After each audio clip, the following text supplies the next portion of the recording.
마리아가 부르는 노래. 성모 승천 대축일에는 루카복음서 1장 39절부터 56절을 읽고 묵상하고 나누고자 합니다. 오늘 복음서에서 마리아는 길을 떠나 서둘러 엘리사벳을 찾아갔고 석 달가량 엘리사벳과 함께 지내다가 자기 집으로 돌아간 이야기입니다.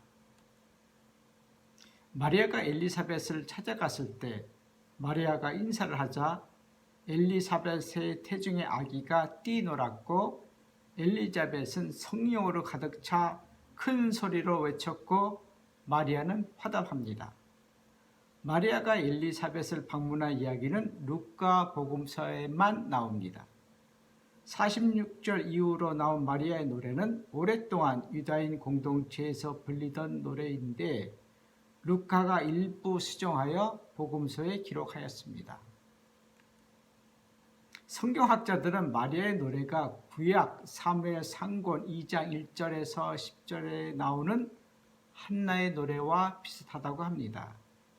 오늘 복음서에 나오는 마리아의 노래를 루카가 일부 수정했다고 보는 것은 루카 공동체가 히브리어를 그리스로 옮긴 흔적과 루카 공동체의 관심인 비천하고 굶주린 사람들을 전능하신 분께서 이들을 들어 높이시고 좋은 것으로 배부르신다는 것, 그리고 부유한 자를 빈손으로 내치신다는 루카 공동체의 사회적 관심이 노래에 잘 나타났기 때문입니다.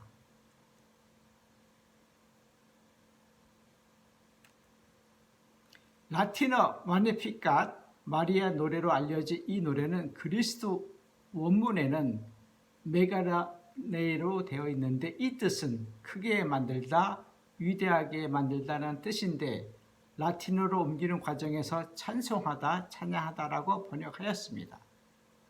그리스 사람들이나 로마 사람들은 신들을 만들어 그리스 로마 신화라는 이야기를 만들었는데 그리스도교 신자들은 어떻게 사람이 창조주를 크게 만들고 위대하게 할 수 있어? 라는 생각에 라틴어로 옮기면서 찬양하다, 찬송하다 라고 하였습니다. 초기 그리스도교 교회는 루카 공동체의 사회적 관심인 비천한 이들을 들어 높이시는 분, 굶주린 이들을 좋은 곳으로 배부시는 분을 받아들였고 이를 복음서에 기록하였습니다. 오늘 복음서 묵상을 통하여 나누고 싶은 것은 초대교회와 루카 공동체가 우리가 마리아의 노래를 통하여 어떻게 왜 내 영혼이 주님 전능하신 분을 크게 만들고 위대하게 만들어 내 영혼이 기뻐 뛰면서 찬송할 것인가, 이런 물음에 대한 답은 마리아가 집을 떠나 서둘러 엘리사벳을 찾아갔고 함께 지난 석 달가량 이야기 속에 있습니다. 마리아와 엘리사벳이 석 달가량 함께 지낸 이야기를 바로 들려드리기 전에 약간 뜸을 들이겠습니다. 뜸을 잘 들이면 밥이 더 맛있지 않을까요? 오늘은 광복절이자 성모 승천 대축일입니다. 올해는 작년과 달리 대한민국 광복절 이야기와 성모님 승천에 관한 교리적 묵상 나누기보다는 마리아와 엘리사벳 얘기를 하려고 합니다. 마리아라는 이름은 라틴어 이름인데 히브리어의 미리암을 소리로 나타낸 이름입니다. 마리아는 소리거리이기 때문에 그 뜻은 히브리어의 미리암에서 찾을 수 있습니다. 구약 성경에 나오는 미리암은 모세, 즉 물에서 건져냈다는 뜻, 이름 모세의 누이입니다. 이집트 임금은 자신의 땅에 살고 있는 히브리인들이 번성하고 강해지자 히브리인들에게 태어나는 아들은 모두 강에 던져버리고 딸은 모두 살려두어라 라는 명령으로 아기 모세는 강에 던져질 상황이었습니다. 탈출기 1장 22절. 탈출기 15장 20절에는 이집트를 탈출한 이스라엘 사람들을 뒤쫓던 이집트 기병과 군사들이 물에 빠져 죽자 아론의 누인 미리압이 손뼉을 들자 여자들이 모두 그 뒤를 따라 손뼉을 들고 춤을 추면서 노래 부르는 이야기가 있습니다. 히브리어 미리암은 높이 들려진 사람 또는 괴로운 사람이라는 뜻이 있습니다. 이집트를 탈출한 이스라엘 사람들은 광야에서 약속의 땅으로 들어가는 동안 모세 그리고 그의 형인 아론과 누이 미리암을 따르기도 하고 거역하기도 합니다. 지도자들은 사람들에게 높이 들려지기도 하지만 사람들에게 괴로움을 받습니다. 엘리사벳은 무슨 이유인지 아이를 낳을 수 없었습니다. 그 당시 유다인들은 아이는 하나님의 축복이라 생각하였기에 여성이 아이를 낳지 못하면 치욕이라고 여겼습니다.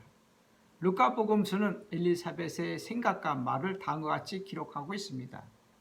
내가 사람들 사이에서 겪어야 했던 치욕을 없애주시려고 주님께서 굽어 보시어 나에게 이 일을 해주셨구나. 1장 25절.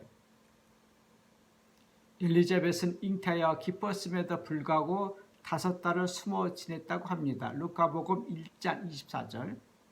천사 가브리엘이 엘리사벳이 임신한 지 6달이 된 후 마리아에게 나타나서 엘리사벳이 임신했다는 것과 마리아가 임신할 것이라고 말합니다. 이런 말을 천사가 마리아에게 해주고 천사가 마리아를 떠나간 후 마리아는 길을 떠나 서둘러 엘리자벳을 찾아간 것입니다. 마리아가 서둘러 엘리자벳을 찾아간 것이 오늘 복음서의 시작입니다.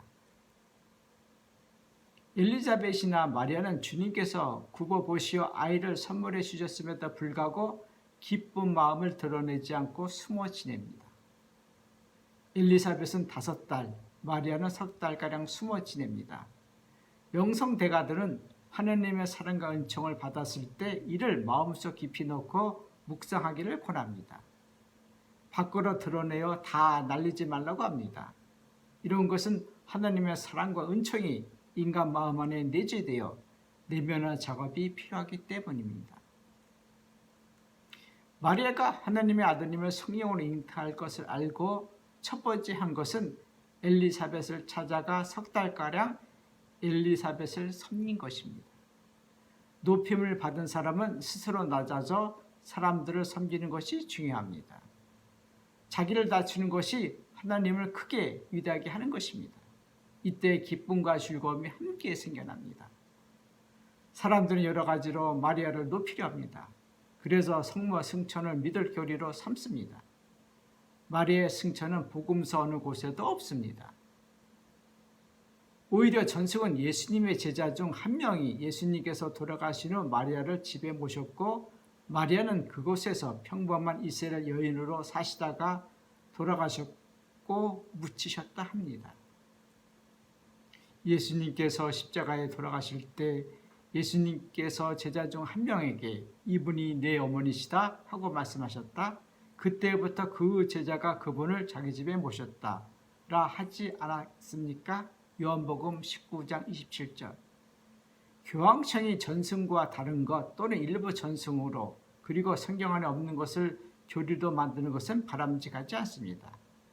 교회사 학자들은 성모 승천 교리를 만들어 선포할 때 교황청이 안팎으로 여러 가지 문제가 있어 이를 극복하고자 이를 교리로 만들었다고 지적하고 있습니다. 영성 대가들은 마음이 혼란스러울 때 중요한 결정을 내리지 말라고 합니다. 교황청이 마리아를 높이지 않더라도 마리아는 높으신 분이시고 스스로 숨고 낮아지시려는 분이시고 창조주 하나님을 크게 위대하게 만드시는 분이십니다. 오늘 복음서에서처럼 마리아는 하나님 아드님을 낳으실 분이신데도 3달 동안 숨어서 엘리사벳을 섬기신 분이십니다. 구약의 미리암은 높임을 받았지만 교만하여 괴로움을 받았습니다. 신약의 마리아는 높임을 받으셨지만 겸손하셨고 스스로 낮아지셨고 다른 사람들을 섬겼기에 기쁘고 즐겁게 사신 분이십니다. 오늘 복음서 묵상을 통하여 나누고 싶은 것은 본의 아니게 주위에서 여러분을 높이려는 것을 아시면 스스로 숨고 낮추시고 다른 사람을 섬기는 마음을 가지심이 좋을 듯합니다. 그것이 하나님을 크게 위대하게 하는 것입니다. 생명의 말씀은 머리에 들어있는 것이 아니라 마음 깊은 곳에 있는 것이고 알미 아니라 삶입니다. 고맙습니다.